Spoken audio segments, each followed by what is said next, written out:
nouvelle émissaire de l'ONU en RDC, Leila Zerougui, a fait part mercredi de son inquiétude devant la dégradation de la situation sécuritaire dans le pays. C'était lors de son premier exposé devant le Conseil de sécurité. Au Nigeria, un tribunal a condamné mercredi à la prison à perpétuité des suspects arrêtés en lien avec le double attentat qui a tué 12 personnes à Abuja. C'était lors de la cérémonie de la fête d'indépendance en 2010. Enfin, le Haut-Commissariat des Nations Unies pour les réfugiés a évacué 1334 réfugiés de Libye vers des pays tiers. Mais il espère porter le total à 8000 cette année.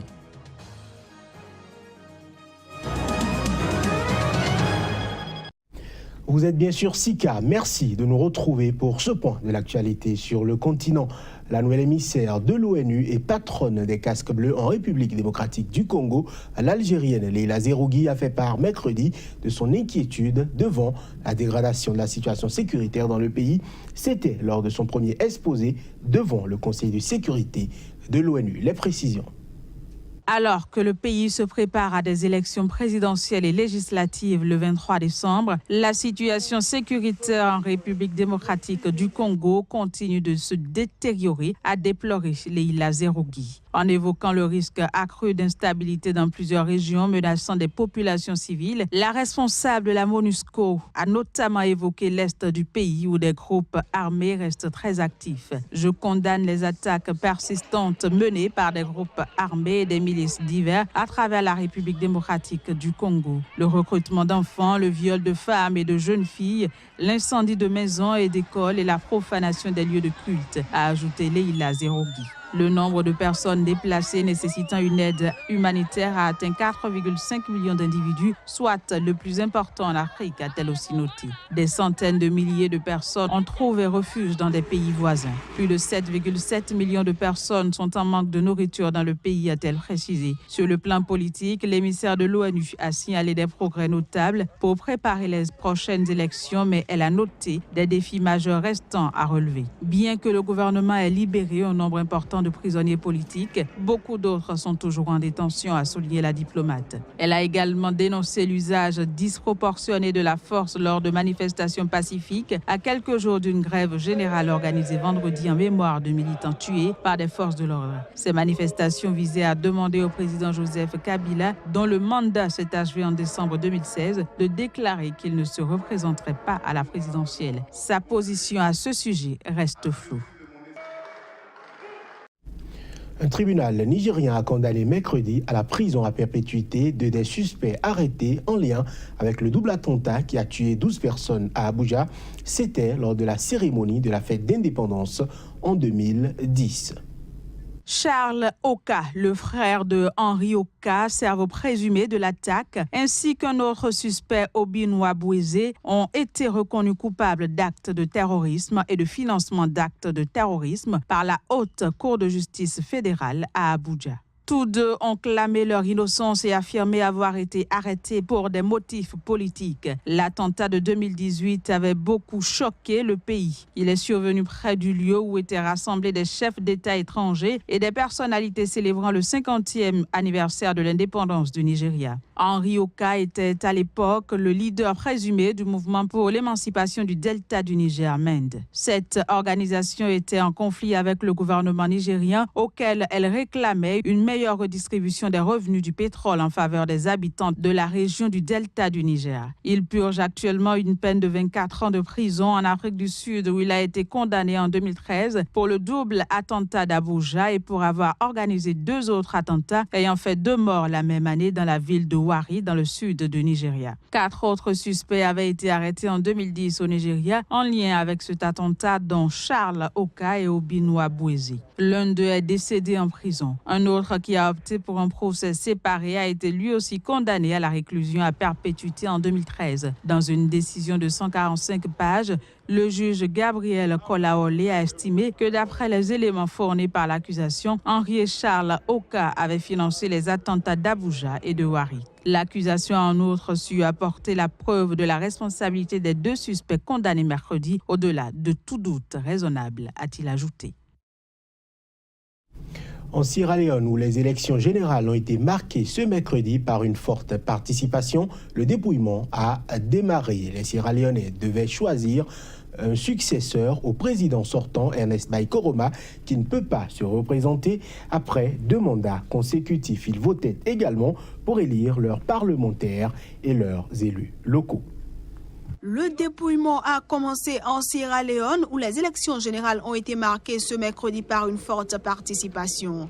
En effet, les Sierra-Léonais se sont déplacés en nombre pour élire leur nouveau président. Les principaux candidats ayant promis le changement des pratiques politiques et des conditions de vie dans ce pays. Tout au long de la journée, de longues files d'électeurs ont attendu patiemment leur tour dans la capitale, Freetown. Comme prévu, les quelques 2700 bureaux de vote ont fermé à partir de 17h GMT et local pour des scrutins présidentiels, législatifs et communaux, où plus de 3,1 millions d'inscrits étaient appelés aux urnes. De premiers résultats partiels sont attendus dans les 48 heures et si aucun candidat n'obtient 55% des voix, un second tour sera organisé dans 1 mois. Une hypothèse d'autant plus probable que le président sortant Ernest Bai Koroma ne peut se représenter après 2 mandats de 5 ans. Son ancien ministre des Affaires étrangères Samura Kamara, qui assume l'héritage, porte les couleurs du parti au pouvoir, l'APC. Il a face à lui le SLPP, principale formation de l'opposition, qui présente de nouveau l'ancien général Julius Maada Bio, battu par Ernest Bai Koroma en 2012. En Tunisie, le chef du gouvernement, Youssef Chahed, s'est félicité mercredi de la stabilisation de la situation sécuritaire. Il a ainsi commémoré la victoire contre le terrorisme des forces de sécurité lors d'attaques djihadistes sans précédent il y a de cela 2 ans. Les images. Youssef Chahed a présidé une cérémonie de commémoration en l'honneur des victimes de l'attaque de Ben Guerdane lorsque des dizaines de djihadistes ont attaqué des installations sécuritaires à la frontière avec la Libye en mars 2016. Le chef du gouvernement a aussi inauguré un monument aux victimes.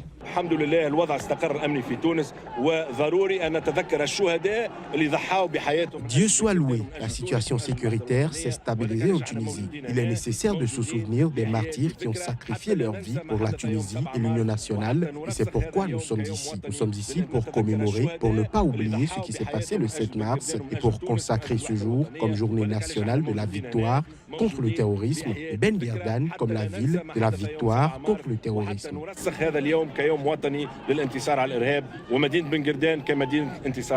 Le 7 mars 2016 à l'aube, les habitants de Ben Guerdane avaient été réveillés par des tirs nourris. Plusieurs dizaines de djihadistes lourdement armés venaient de lancer des attaques synchronisées contre un poste de police, un poste de la garde nationale et une caserne militaire. Les attaques avaient été repoussées et 13 membres des forces de sécurité ainsi que 7 civils avaient péri.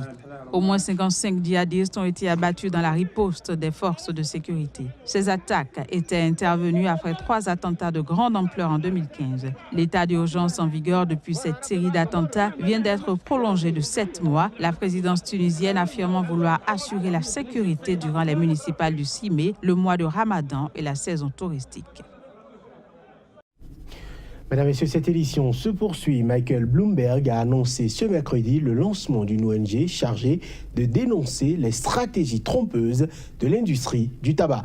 Cette ONG sera dotée initialement de 20 millions de dollars.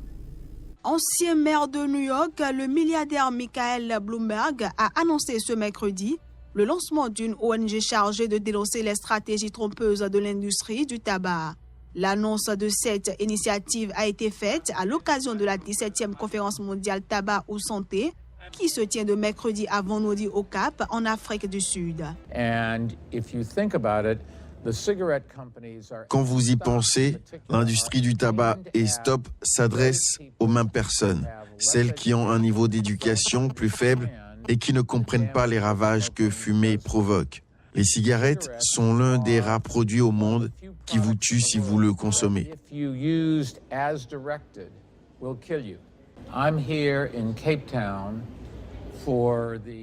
Je suis ici au Cap pour la conférence biannuelle qui récompense les pays qui font des progrès majeurs en termes d'explication auprès des populations sur les ravages du tabac, sur le danger qu'il y a à fumer des cigarettes ou toute autre sorte de produit contenant du tabac. resides in smoking cigarettes or other kinds of tobacco products. Baptisé STOP, l'ONG qui sera dotée initialement de 20 milliards de dollars publiera régulièrement des rapports.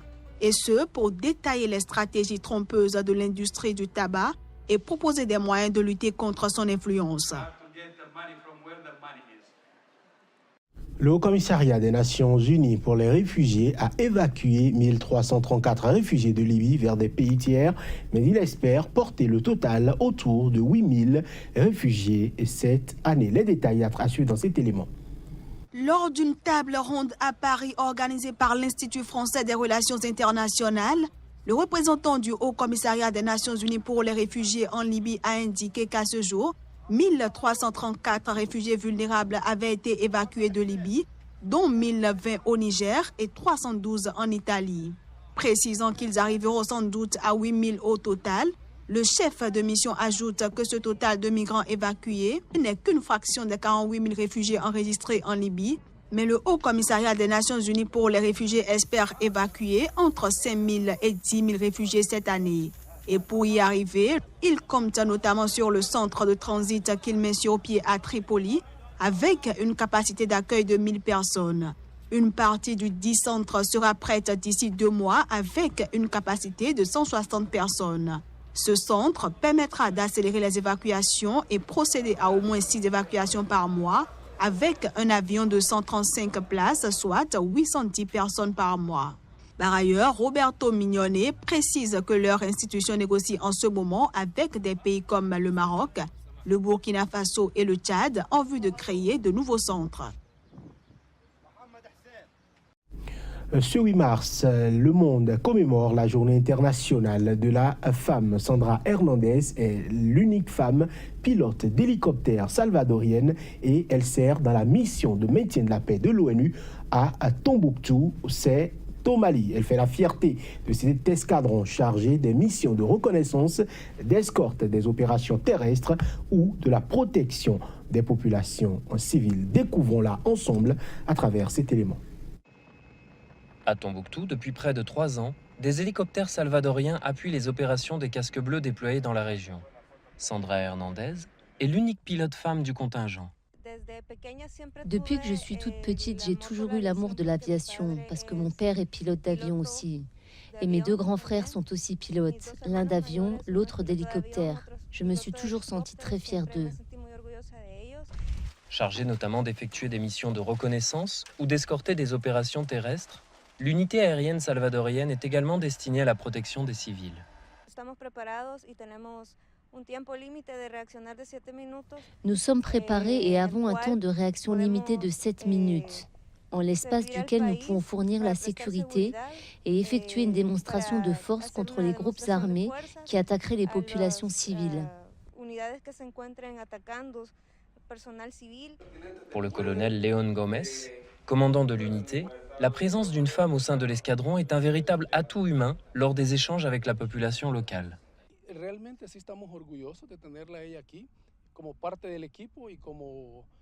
Je suis vraiment très fier de la compter parmi nous ici, au sein de l'équipe. Elle donne un bon état d'esprit à cette mission parmi les hommes. Et sa présence améliore aussi notre contact avec la population, qui voit une femme pilote travailler et interagir avec les gens et les femmes du Mali. C'est un vrai plus pour notre mission en hélicoptère.